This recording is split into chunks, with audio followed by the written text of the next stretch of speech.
Hello everyone, I'm Rodney from 3dgameman.com, and today I'm looking at the Fractal Design Node 804 micro-atx case.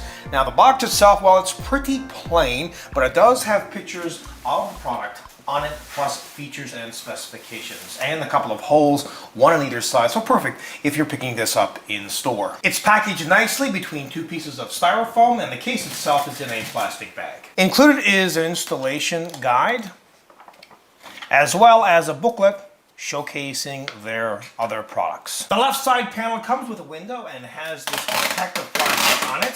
Now this isn't your typical mid or full tower case, rather it has this cube design, and because of that you'll be able to fit a lot of stuff on the inside. It is a micro-atx case though, measuring in at 344 by 307 by 389 millimeters, and it weighs a very lightweight 6 kilograms.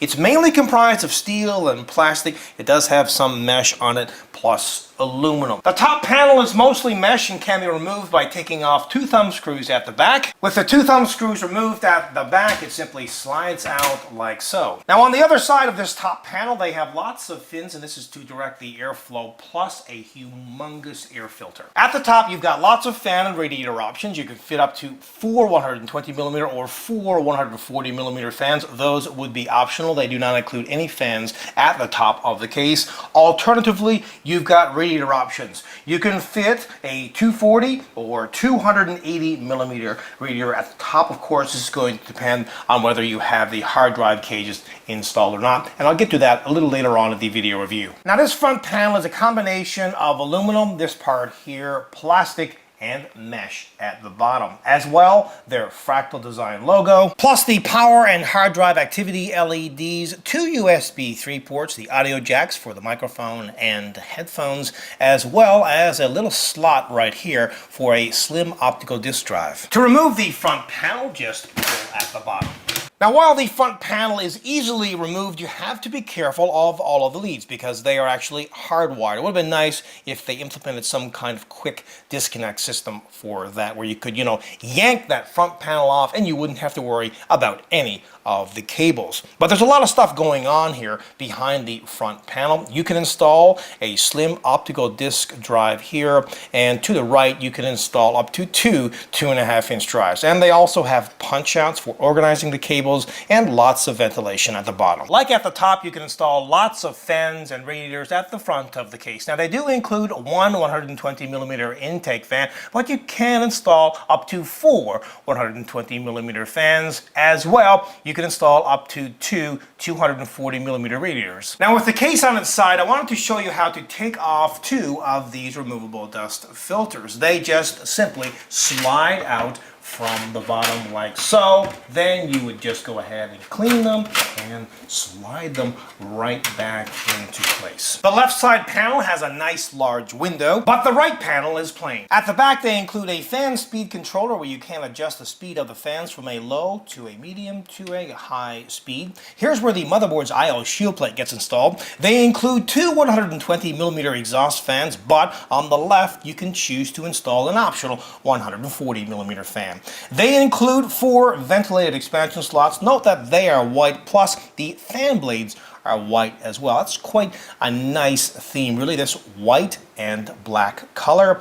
Extra ventilation. Here's where you would install a standard ATX power supply. And by the way, they have rubber rests for the power supply to lodge on, and thumb screws on the left, top, and right side panels. Now this case has 2 compartments or chambers, and that's good for a number of reasons, but mainly keeping things separated is always a good idea. What you're looking at here is the left chamber, and this fits pretty much all the hardcore goody computer stuff, the motherboard, the memory, and the video cards and all that kind of stuff. The right chambers for the power supply and the drives. Now you can fit full-length video cards in this case. It varies, though it depends on whether you have a front 120mm fan installed or not. If you have a fan installed at the front, you can fit a video card that is up to 290mm in length, but if you do not have a fan installed at the front, you can fit a video card that is up to 320mm in length. And the case fits micro-atx and mini-atx form factor motherboards. Now as for drives, well, you can fit a lot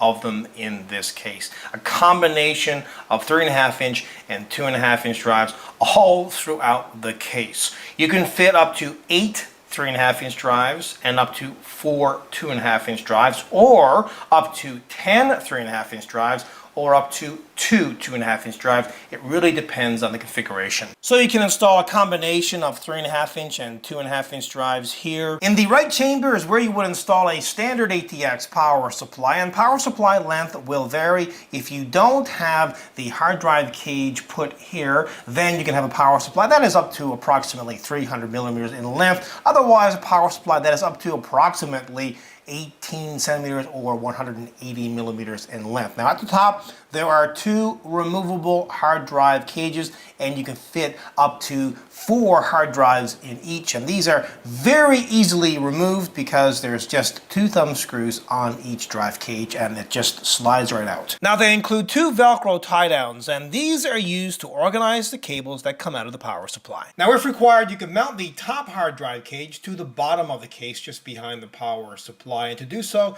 just remove 2 of the Velcro straps and then use the included screws to attach it. Now in order to install fans or radiator at the top right would require removing these drive cages plus the plastic rails. Now take a look at the motherboard tray. There's a large hole on it. This is for the cooler's retention plate. Plus there are other holes for organizing the cables and punch outs for attaching them. And in this accessory box they include a bracket here. This is for installing the front optical disk drive, plus cable ties and all of the screws required for installing the drives and the motherboard, etc. At the bottom of the case there are 4 soft rubber feet, but these aren't very tall, and that could be a problem, especially if you're putting the case on a soft surface like carpet, because it could hinder the performance of the bottom fans. Now they do have 2 removable dust filters. This one here slides out to the front and the other one to the back. To recap, they include 3 120 millimeter fans, and actually that's how much the rear fan speed controller can accommodate. There's 1 120 millimeter fan intaking air at the front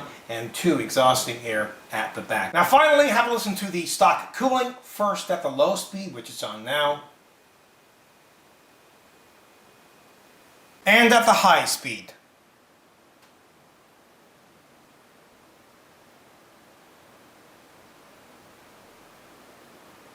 This case has a lot going for it, and it's not going to break the bank. If you're in the market for a micro-ATX case in this kind of form factor, I would keep it at the top of your list. I think the overall styling is very sharp. You can install tons of radiators, fans, drives, etc. It has pretty much everything. Overall, this is a 100% kick-ass product. Until next time, take care.